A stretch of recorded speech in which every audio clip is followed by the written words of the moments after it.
Graça e paz do Senhor Jesus. Hoje nós vamos estar gravando Mateus capítulo 26, provavelmente um dos mais longos capítulos da Bíblia. Ele tem 75 versículos e narra muitos acontecimentos que são extremamente importantes. Na verdade, cada acontecimento deste capítulo mereceria um vídeo gravado. Mas eu vou procurar narrar e não me ater muito a detalhes, porque senão nós ficaríamos aqui vários vídeos para gravar só esse capítulo de Mateus 26. Diz assim: aconteceu que quando Jesus concluiu todos esses discursos, que discursos? Os que a gente estava falando, que nós estávamos narrando no capítulo 25, falando sobre o reino dos céus e o reino das trevas. Jesus estava falando sobre isso no capítulo anterior. Ele disse aos seus discípulos: bem sabeis que daqui a 2 dias é a Páscoa, e o Filho do Homem será entregue para ser crucificado. A Páscoa, conforme nós aprendemos lá no livro de Êxodo, é um marco que, segundo a palavra tinha dito, separaria meses, anos e décadas. E nós sabemos que verdadeiramente a história ficou dividida entre antes de Cristo e depois de Cristo. A partir de quando? Da Páscoa. Porque a palavra do Senhor, ela se cumpre. E ela se cumpriu em Cristo Jesus. Porque a Páscoa, época da crucificação de Jesus, é exatamente um marco separatório entre o antes e o depois de Cristo. Ele diz: depois os príncipes dos sacerdotes e os escribas e os anciãos do povo, eles se reuniram numa sala do sumo sacerdote, o qual se chamava Caifás. E eles consultaram-se mutuamente. Para quê? Para prenderem Jesus com dolo, para o matarem. Mas eles diziam: não vamos fazer isso durante a festa, para que não haja alvoroço entre o povo. As coisas das trevas, elas são tramadas sempre por trás dos panos e de uma maneira muito sutil.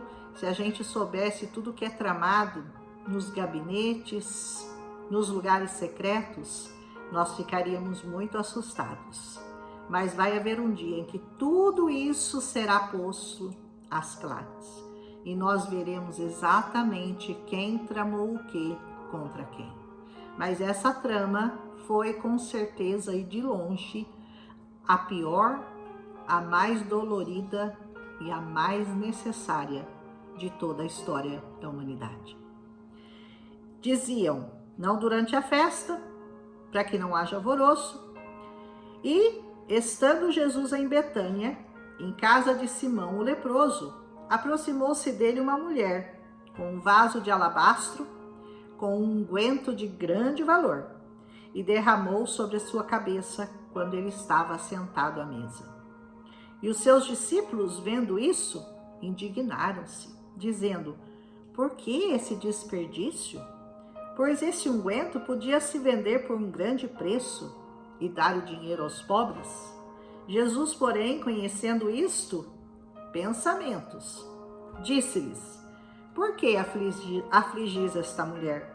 Porque ela praticou uma boa ação para comigo. Porquanto sempre tendes convosco os pobres, mas a mim não me haveis de ter sempre.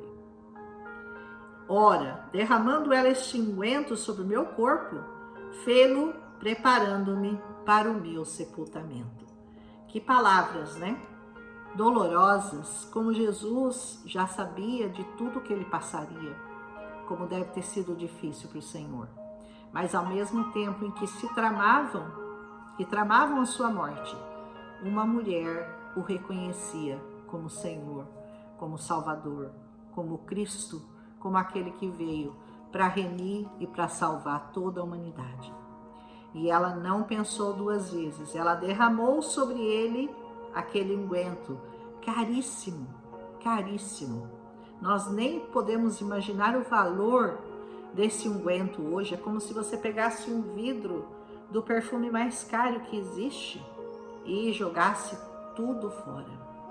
Ou seja, ela não pensou no valor material daquilo, ela simplesmente quis demonstrar a Jesus o seu amor e o seu reconhecimento, reconhecendo verdadeiramente quem Ele era, o Senhor de todas as coisas.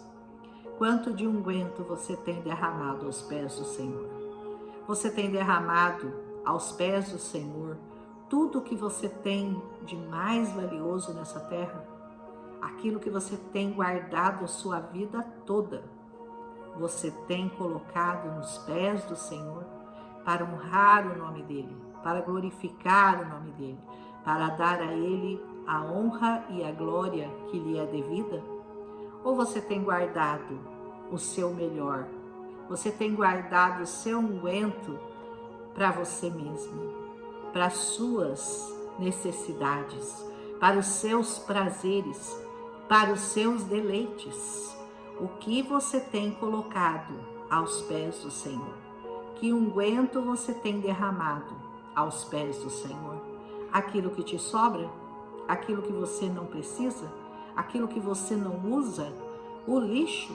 É isso que você tem devolvido ao Senhor? Ou você tem colocado nos pés dele o seu melhor? Você tem se derramado na presença do Senhor com orações, com súplicas, com jejuns, com choro, com tristeza, com dor, com clamor? O que você tem derramado aos pés do Senhor? O Senhor quer saber hoje qual é o seu sacrifício, porque essa mulher sacrificou tudo o que ela tinha. Ela derramou o melhor que ela tinha aos pés de Jesus e foi repreendida por isso. Foi repreendida. Nossa, mas esse dinheiro podia salvar tantos pobres, poderia alimentar tantos pobres. E o Senhor disse, né? Deixa ela fazer isso. Deixa ela me honrar, me glorificar. Porque pobre sempre vai ter. Mas a minha presença, essa vocês não vão ter sempre. Essa vocês não terão para sempre.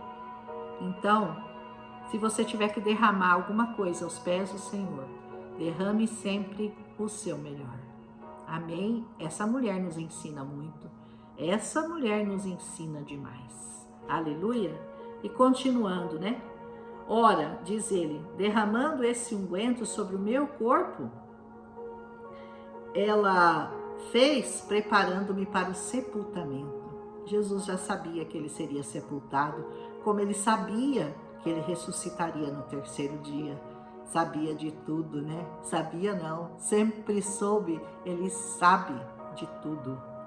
Amém? Em verdade vos digo, que onde quer que esse evangelho for pregado, em todo o mundo, porque ele sabia, olha, ele sabia que esse evangelho seria pregado em todo o mundo. Quantos apostariam isso naquela época? Ele só tinha 12 discípulos. Estava começando uma igreja e ele alcançaria o mundo todo, como verdadeiramente ele alcançou. Só ele sabia e cria nisso. Amém? Nem os que estavam com ele, eu acredito que tinham noção do tamanho da obra que estava sendo colocada nas mãos deles. Talvez também você não tenha noção do tamanho da obra que Deus quer colocar nas tuas mãos. Mas se você não poupar nenhum unguento e você se derramar na presença do Senhor, Ele fará com que o seu nome seja colocado nesse livro, colocado nesse evangelho, porque esse evangelho nunca deixou de ser escrito. Esse evangelho, ele termina lá em Apocalipse, mas a história da igreja continua sendo escrita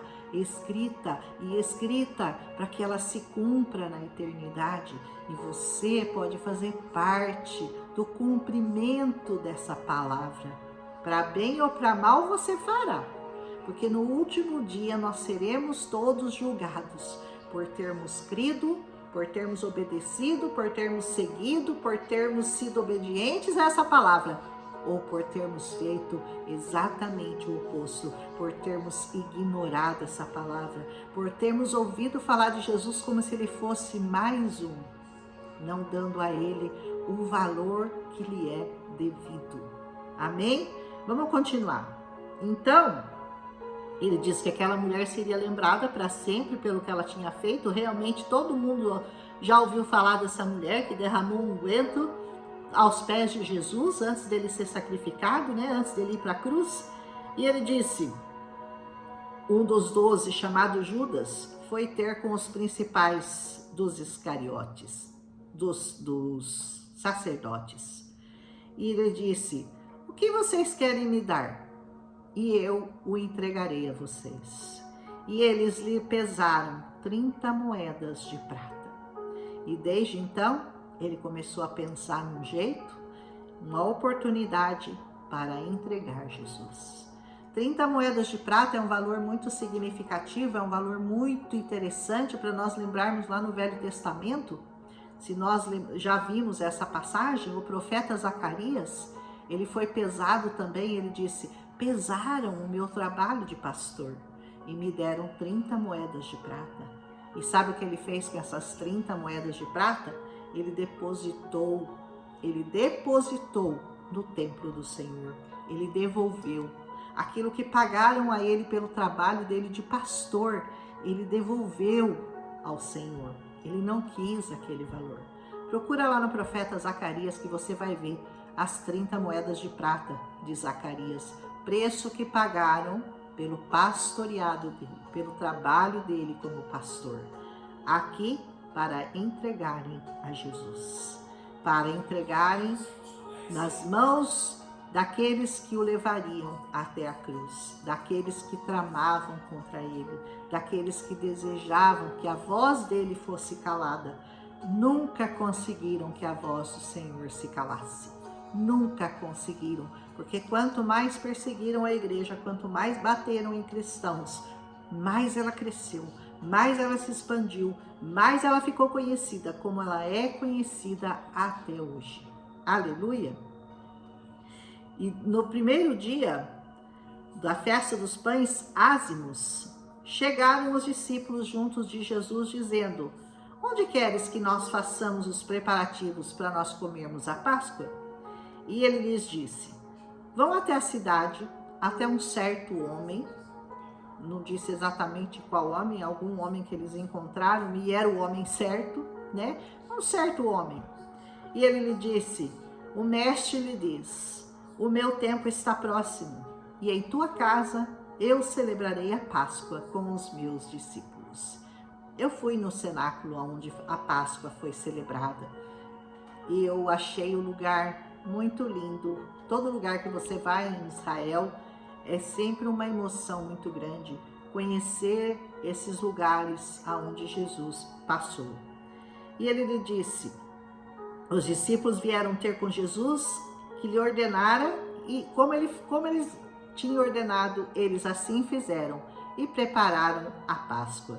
E chegada a tarde, ele assentou-se à mesa com os 12.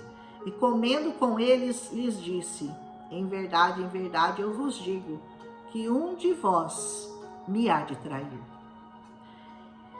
E eles, entristecendo muito, começaram cada um a dizer, porventura sou eu, Senhor?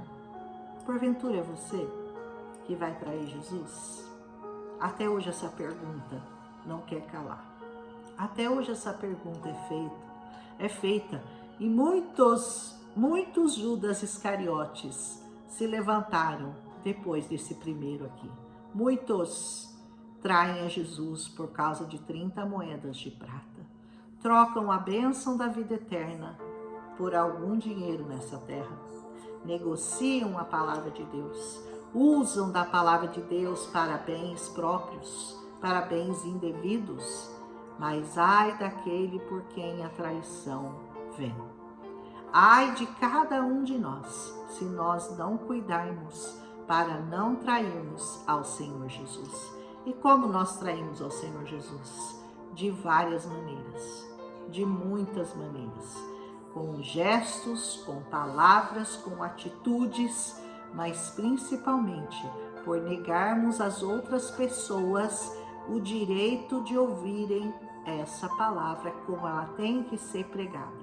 Se você conhece esse evangelho e deixa de pregar às pessoas que têm sede e fome desse evangelho, você está agindo como Judas Iscariotes. Amém? E ele diz assim, entristecendo muito, porventura sou eu, será que sou eu? E ele respondeu, disse, aquele que põe comigo a mão no prato, esse é que há de me trair. Em verdade, o Filho do Homem vai, como acerca dele está escrito, mas ai daquele homem, por quem o Filho do Homem é traído. Bom seria para esse homem que ele não tivesse nascido. Ai daquele que trai ao Senhor Jesus. E geralmente não são pessoas que estão longe do Senhor. Os que traem ao Senhor não são aqueles que não o conhecem, não são aqueles que não o seguem. Eles nem estão por perto, mas o Senhor falou, é esse que está bem perto de mim. Está tão perto de mim que ele está colocando a mão no mesmo bocado de pão, no prato que eu estou pegando esse pedaço de pão. Ele mesmo também está colocando a mão nesse pedaço de pão. Os mais próximos de Jesus são aqueles que têm uma tendência maior e a possibilidade de trair Jesus. Por quê? Como que a pessoa que não conhece o Senhor vai traí-lo? Se nem o conhece. Mas são aqueles que o conhecem, são aqueles que o seguem, são aqueles que falam em nome de Jesus, é que o traem, verdadeiramente o traem. Muitas vezes por coisas bobas, por coisas tolas, por coisas de homens. Eu tive uma decepção na igreja, então eu resolvi sair da igreja. Eu não gostei do que o pastor falou. Esse negócio de dar dízimo, eu não gosto disso. Por muito pouco, as pessoas negam a Cristo e o traem todos os dias. Há 2000 anos, Jesus vem sendo glorificado por alguns e traído por muitos. Não sejamos nós os traidores de Jesus. Sejamos nós aqueles que glorificam o nome, que dão honra, que dão glória, que dão vida, que não negam esse evangelho a ninguém. Esse sim, que nós possamos ser verdadeiramente. Eu vou parar por aqui, porque eu já passei do meu tempo, queria gravar 15 minutos, já gravei 17, então eu vou parar e amanhã nós continuamos. Eu ainda estou no versículo 25, são 75, mas amanhã a gente continua em nome de Jesus. Um abraço.